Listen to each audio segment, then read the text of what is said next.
I think Nicky Morgan's to be applauded as somebody who voted Remain, who has really rolled up her sleeves and tried to find solutions here, and I commend her for that.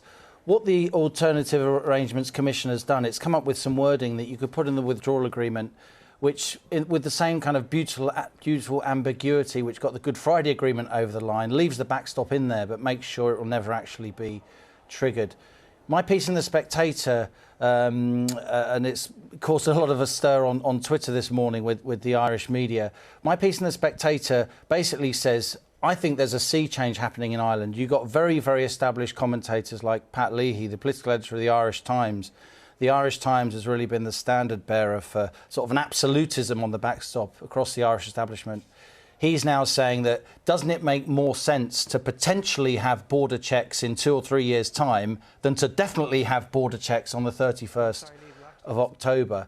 I think a no-deal Brexit would be awful for the Irish economy. I don't want to see it happen, but what the reality is we've now got a Prime Minister coming into Downing Street who would be prepared to go through with it, and I'll take a lot of stick, as I always do, for saying it, but that is focusing minds now in Ireland, and I do think as long as it can be done in an ambiguous way, and I think that the Nicky Morgan wording allows for that, Leo Varadkar may have to give some ground here.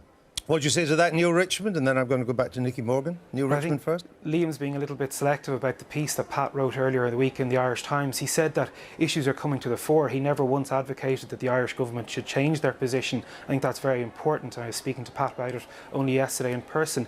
The situation in Ireland hasn't changed. There isn't a mood change. All parties across both parliaments in Ireland, and indeed most importantly across the EU. We saw with Ursula von der Leyen's commitment in the European Commission ratification. We saw incoming Council President Charles Michel both saying that the backstop is absolutely central to the withdrawal agreement. The withdrawal agreement is closed. We want to move on to negotiate the future relationship where we can discuss things like trade, customs regulation, or indeed some of the alternative arrangements that Nicky and her colleague Greg Hands have proposed. Liam Halligan wants to come back. Just very, very, very briefly, I've got a lot of respect for Neil. I can see he's in a difficult position. This is Ireland never wanted Brexit. As an Irish person, I totally understand that. This is just Britain again after wonderful relations What's your point you want to make, in recent years, making life difficult for Ireland. That's how it's seen over there. But people can read my Spectator piece. There's a range of very, very senior commentators who have made big interventions on the backstop issue over the last couple of weeks. And even Pat Hogan himself, that Ireland's own EU commissioner,